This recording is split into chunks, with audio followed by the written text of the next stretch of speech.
Uma das estéticas mais lindas do cinema, fotografia impecável, figurino, elenco, mas isso é capaz de manter a história? Vamos falar da nova adaptação do Morro dos Ventos Uivantes, que está causando uma grande polêmica aí de ame ou odeie, agora sem spoilers.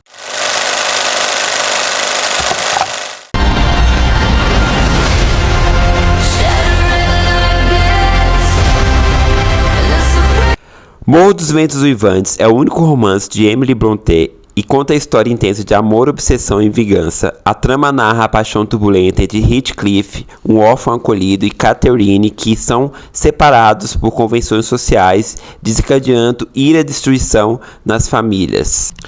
Eu lembro que quando eu assisti pela primeira vez o trailer, assim, eu achei lindo, nossa, fantástico, ao som da Charli XCX, né, que também assina toda a trilha do filme, o que é um dos pontos positivos também aqui no longa. E o filme, ele inicia de uma maneira muito interessante. Eu acho que a diretora Emerald Fennell, que é uma diretora que eu amo, eu gosto muito dos filmes dela. Bela Vingança é muito bom, é um filme muito surpreendente. O Saltburn, que ela volta a trabalhar com Jacob Elord ali do Prime Video, também é um filme que é muito impactante, tem essa questão visual muito forte, que eu acho que é marca editada da diretora, sim.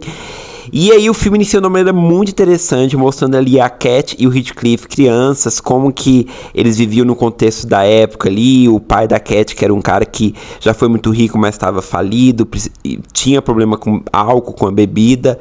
Ela ali vivendo livremente até a chegada dos vizinhos, até a chegada do Heathcliff, ainda criança, e ali constrói todo o laço. Então assim, o início do filme é muito legal, porque a diretora consegue construir justamente a narrativa de encontro ali dos personagens crianças e como que essa amizade acabou crescendo de uma maneira muito linda. De início ele parecia meio que irmãos ali, ela até fala que queria dar esse nome pra ele, porque ele veio do nada ali, o cara meio que pegou ele, meio que adotou ali, só que, sabe, meio que jogada a ideia. E aí ela deu o nome Heathcliff, que era o nome do irmão dela, que parece que não tá no livro, e isso, existem muitas diferenças do livro com o filme. Eu não cheguei a ler, mas conversei com a Fernandinha, que é uma amiga minha, um beijo pra ela, que leu o livro e me explicou mais ou menos as diferenças. Então, o filme constrói de início muito bem essa estrutura emocional ali das crianças e essa transformação da amizade inocente ali, de um querer tão bem para o com o outro, até a fase adulta, que se transforma num amor, assim, latente, forte e imprevisível ao mesmo tempo, porque eles são completamente apaixonados um pelo outro ali, e eles meio que vão descobrindo as dores e as alegrias ali desse amor florescendo. Mas essa questão social pesa muito, principalmente pra Cat. E aí acontece uma coisa ali que eu não vou falar pra vocês assistirem, e eles acabam se separando porque o Heathcliff vai embora e a Cat acaba se casando com o personagem do Edgar, né, que é o Shahzad Latif, que também tá muito bem em cena ali, um homem riquíssimo, vizinho da propriedade ali dela. E aí a história começa a tomar outro rumo a partir desse casamento e a partir do desencontro que existe ali entre os dois. Mas fica claro que o amor deles, apesar de não ter sido consumado ali na primeira parte, era um amor que era muito forte, muito potente, que ali, de alguma maneira, eles estavam interligados a essa questão da Cat sempre tá casada ali, tá vivendo a vida dela já com o marido, mas sempre remetendo a ideia, sempre esperando ele voltar. É muito forte, a gente sente ali, é quase físico ali a dor que ela sente, e isso acaba passando muito bem pro espectador, na minha opinião. Gente, já peço para curtir, compartilhar, divulgar, é muito importante para o meu canal crescer. Dê o seu joinha, compartilhe, deixe nos comentários se você assistiu o filme, o que você achou. É muito legal e muito importante essa interação aqui pra gente, tá bom? Siga a gente no Instagram também, @NovoCircuit, que lá eu falo muitas coisas legais sobre filmes, séries e afins. No TikTok também, nossos canais ali estão bombando, tá muito legal, tá certo?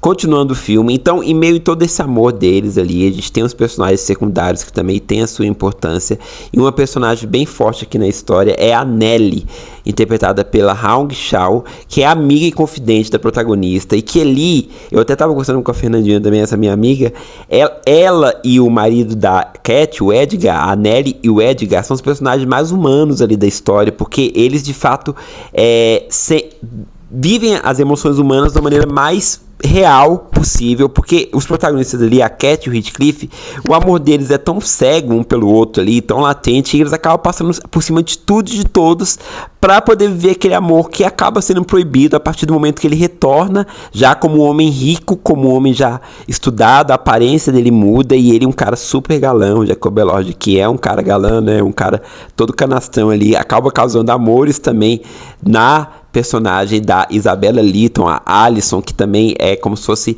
No livro ela é irmã do Edgar, só que no filme ela é uma dama de companhia que vive ali na casa também rica e acaba sendo amiga da Cat. Gente, o filme também tem muito alívios cômicos, principalmente voltado pra ela também, a personagem da Isabella, que é a Alison, da relação dela com a Cat ali, que é quase uma relação de adoração. Então tem esses alívios cômicos, sim, durante a trama. Apesar de ser uma trama densa, tem muito alívio cômico. E voltando à história da Nellie, então aqui, ela é uma personagem muito humanizada, mas também ela é uma personagem que acaba causando vários desencontros ali com os protagonistas, entendeu? Mas, e o amor deles, ele passa por cima de tudo. Então, assim, existe muita questão da traição, existe muita questão de não pensar no outro para poder viver aquele amor. Então, de longe, eles são exemplo de nada, de longe eles são o mocinho e a mocinha. Pelo contrário, eles acabam tendo atitudes ali bem vilanescas para poder viver toda aquela intensidade. E o filme é carregado de cenas sensuais e sexuais também. É um filme muito sexy, sim. Eu acho que juntou essa estética, juntou a Margot Robbie, juntou o Jacob Elord e toda essa paixão, esse frenesi que eles sentem um pelo outro. Então o filme ele tem muita cena sensual e esperem por isso. E é isso, então esses personagens vão se juntando ali, as tramas vão se tecendo para um desfecho que eu acho que me pegou um pouco, porque acaba fugindo um pouco daquilo que eu imaginava que seria para um romance tão aclamado, que já foi tão revisto em outras adaptações, seja séries, filmes, né? Esse livro dela já foi muito visto nos cinemas também, por grandes nomes, grandes diretores, grandes atores. Mas aqui eu acho que a diretora quis focar nessa questão desse amor que é tão forte que acaba passando por cima de tudo, e principalmente na estética e no visual. Porque na realidade o grande marco do filme é isso, é justamente você ter referências ali a grandes clássicos como O Vento Levou, você ter uma fotografia ali marcante, que, gente, os figurinos são perfeitos, são um ponto alto aqui da história.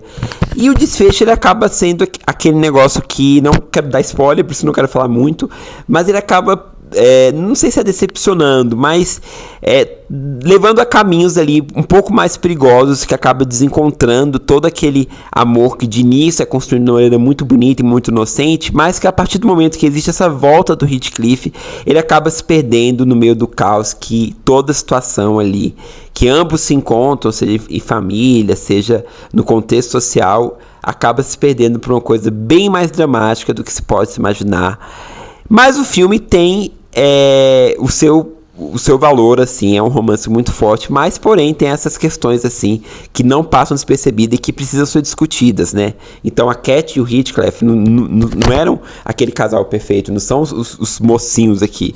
Eles têm as suas questões e isso acabou atingindo tudo, e a própria vida deles também. Então o filme acaba tendo um final muito dramático e muito triste, assim, para tudo aquilo que é contado aqui dentro dessa história. É isso, galera. Eu acho que eles estão muito bem em cena. Margot Robbie é uma atriz maravilhosa, sem comentários aqui. O Jacob Elord, como eu falei pra vocês, tem esse estilo mais canastrão, mais bonachão, mas entrega um bom papel aqui. Todo o resto do elenco também tá em total sintonia. É um filme que eu acho que não vai agradar a todos, porque ele é um filme que ele tem muitas coisas pesadas, assim, relacionadas a esses sentimentos que um nutre pelo outro, que, como eu falei pra vocês, acaba passando por cima de tudo, de valores, de tudo que possa parecer certo ali, mas que só é bom pra eles no fim, né, no fim das contas, e que eu acho que muita gente tá esperando um romance, assim, mas é um romance bem trágico, pra falar a verdade, mas eu gostei. Eu acho que o filme tem essa entrega da estética muito forte, que é uma marca muito registrada da diretora aqui, então é impossível você não parece que você tem hora que você parece que tá vendo quadros ali. A questão das joias pesadas, a questão da época da estética, lembrar muito esse caráter gótico muito forte. O figurino ali é uma mistura de fantasia com realidade, tem muita coisa contemporânea também das roupas que ela usa, do próprio visual das cenas. Então isso eu acho que acabou chamando mais a minha atenção do que a história em si. Mas isso é uma marca registrada da diretora. Cada detalhe, cada cena. Ali é a casa de boneca, né? Porque tem uma casa de boneca que a menina dá pra protagonista ali. Então o filme tem muito do visual marcante, das referências que existem a outros filmes, a grandes clássicos, a quadros famosos, a cena dela indo casar, do vestido, a dramaticidade que existe naquela cena, ela indo casar forçada, com aquele vestido maravilhoso, deslumbrante, naquele morro ali, esvoaçante. Então assim, o filme ele tem muitas coisas do visual muito forte.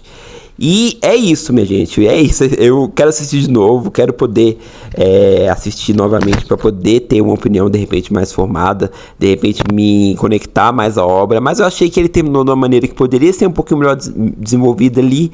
Mas eu acho que a diretora quis trazer a estética e o visual que ela sempre quis para essa história tão famosa aí na literatura e que ganhou uma versão de 2026 aí bem repaginada com esses dois grandes aços. Mas já tô falando demais aqui, me alongando como sempre. Quero saber a sua opinião. Se você assistiu o filme, deixe nos comentários que eu leio, curto, comento e digo minha opinião também. E é isso, vou ficando por aqui. O filme ele estreia quinta-feira agora, dia 12 de fevereiro nos cinemas. E Cinecult aqui já tá dando a crítica pra vocês. E é isso, vou ficando por aqui. Fique com Deus, até a próxima. Tchau.